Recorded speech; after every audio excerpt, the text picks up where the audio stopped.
The Pontiac GTO 1965 is known as the first true muscle car.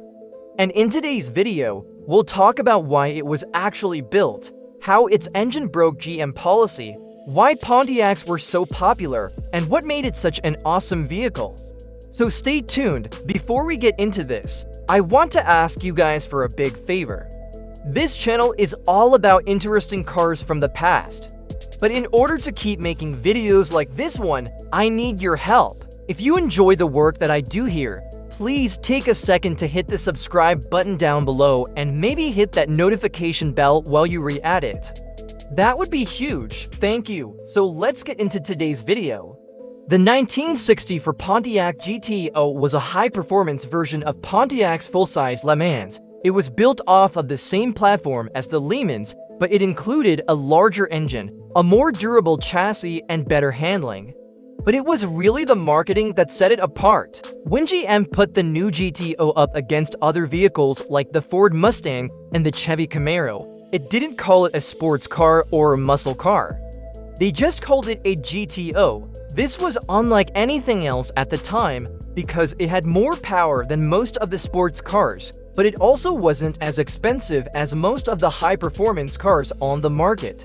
Now, if you've been following my channel for a while now, then you know I love talking about Pontiacs, so let me tell you why they're so cool. General Motors created Pontiac in 1926. In the early days, Pontiacs were considered luxury vehicles. But during the 1950s, GM began to see their sales slipping compared to competitors like Ford and Chrysler. So in 1955, GM brought in a new general manager for Pontiac named John DeLorean. DeLorean was a brash young executive who was eager to shake things up and bring in a younger crowd to the Pontiac brand.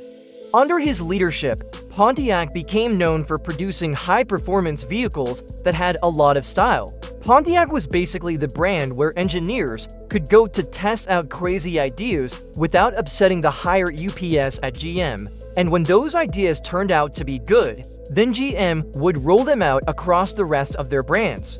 In 1957, Pontiac introduced the Strato Chief, which had a powerful V8 engine that produced 300 horsepower.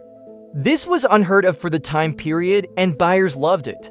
By the end of the decade, Pontiac had earned a reputation for building exciting cars that performed well.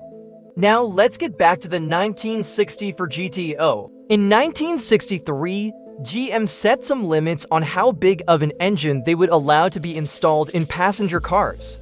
For the top-of-the-line Impala SS, they would allow a 409 cubic inch V8 with a max of 4-barrel carburetor. And for the low-end models, they wouldn't allow anything over a 327 cubic inch V8 with a 2-barrel carburetor.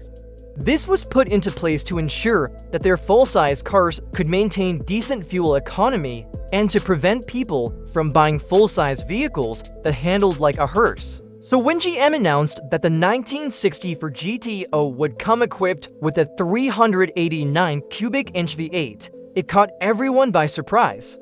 The 389 cubic inch engine used in the 1960 for GTO was a new design that was not based off any existing engines. It was a 4-bolt main design that was completely different from any other engine being built by GM at the time. It did share some common parts with other engines. The crankshaft and camshaft came from the 409, but it had its own cylinder heads, intake manifold, and valvetrain. The 389 was offered with either 2 or 4-barrel carburetors. The single 4-barrel produced 335 horsepower, and the dual 4-barrel setup produced 360 horsepower. These engines had forged steel crankshafts, forged aluminum pistons, and stronger connecting rods.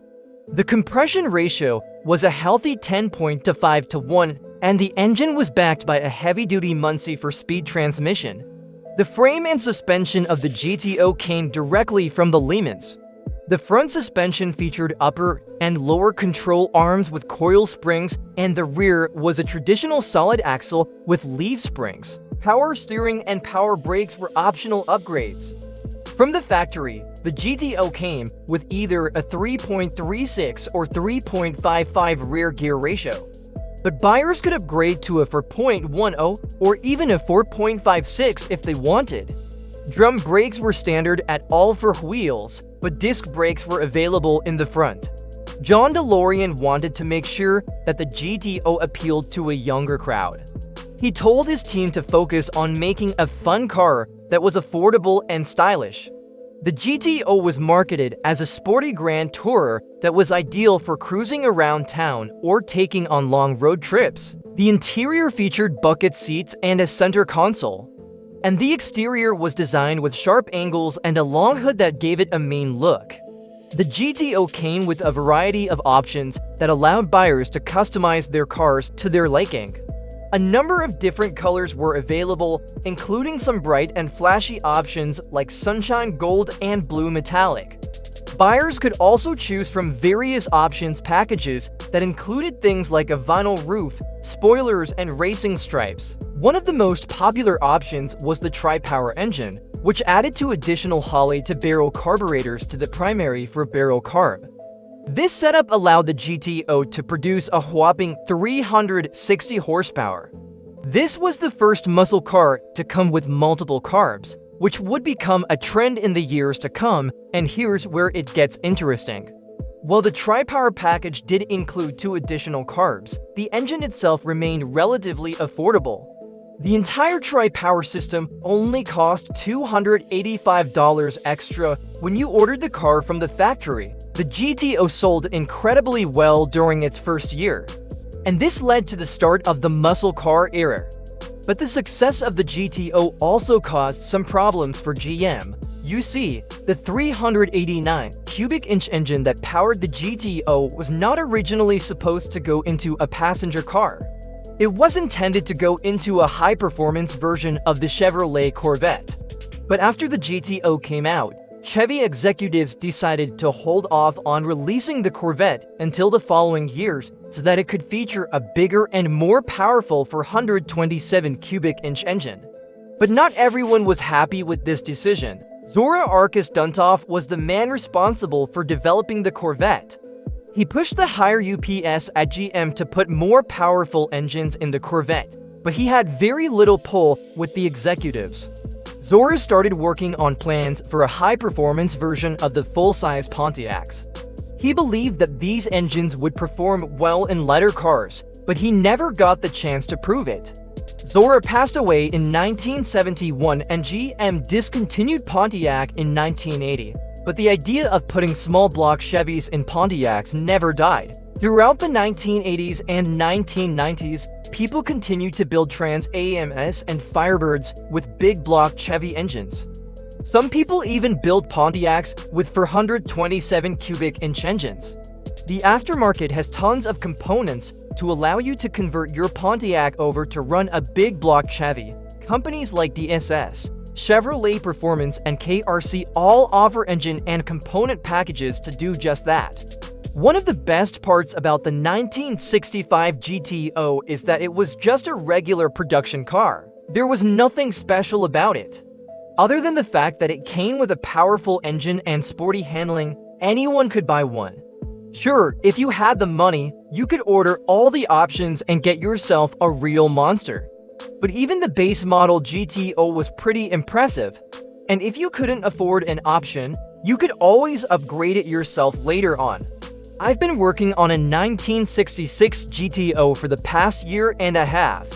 It's a numbers-matching car that has spent most of its life in Arizona. My plan is to take it to some local car shows and maybe try and sell it next spring, but that's still a ways away. Thank you guys so much for watching, I really appreciate it. And as always, I hope you learned something new. If you have any questions, go ahead and comment down below. I'll try to answer the best of my ability. Don't forget to check out my social media pages. If you'd like to help support the channel, hit that join button or head on over to my page and become a patron. Make sure to leave a like on this video and share it with someone who might be interested in old cars.